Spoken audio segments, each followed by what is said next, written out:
পশ্চিমবঙ্গের মানুষ তৃণমূল কংগ্রেসকেও চেনে, বিজেপিকেও চেনে, মুখ্যমন্ত্রীকেও চেনে, প্রধানমন্ত্রীকেও চেনে। পশ্চিমবঙ্গের মানুষ তাদের নিজের জীবন দিয়ে, যৌবন দিয়ে, নিজের কর্মক্ষেত্র দিয়ে তৃণমূল কংগ্রেসকে চিনেছে।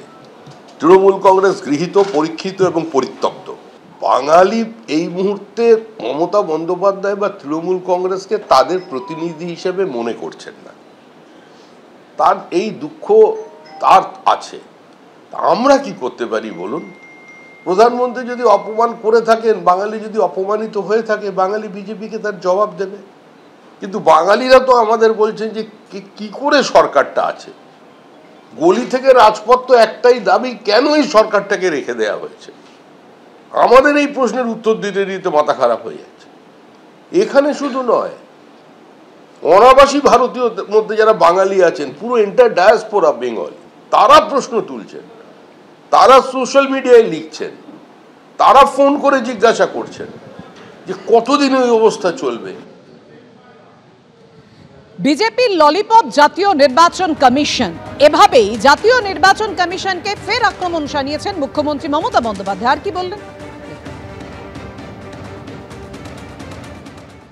আমাকে ভয় দেখিয়ে কিছু করা যাবে না।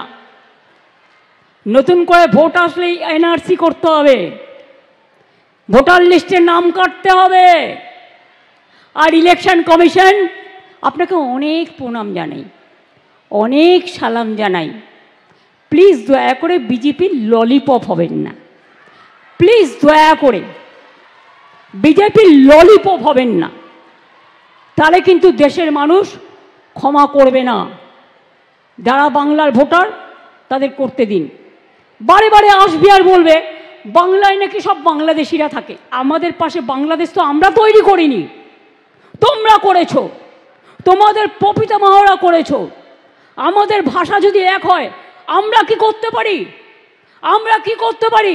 বাংলা ভাষায় কথা বললেই কাজ করতে দেবে না, বাংলা ভাষায় কথা বললেই ছাত্রছাত্রীদের পড়তে দেবে না।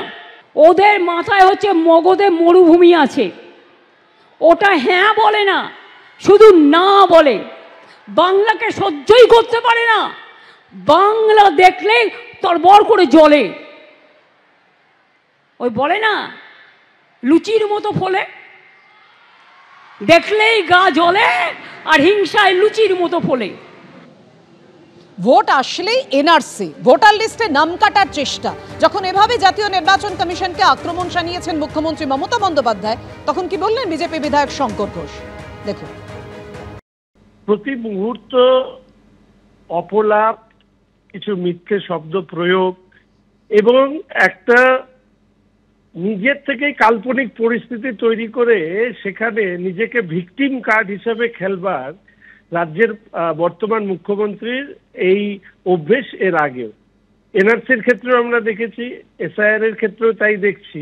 কিছু হওয়ার আগেই হবে হবে গেল গেল রব তুলে আসলে মানুষকে বিভ্রান্ত করে এসআইআর কে বন্ধ করবার যে চেষ্টা উনি করছেন সেটা সম্ভব নয়। বরঞ্চ এই করতে গিয়ে আরো লেজে গোবরে হবে, তারই প্রমাণ তিনি আজকের প্রশাসনিক সভায় রেখেছেন।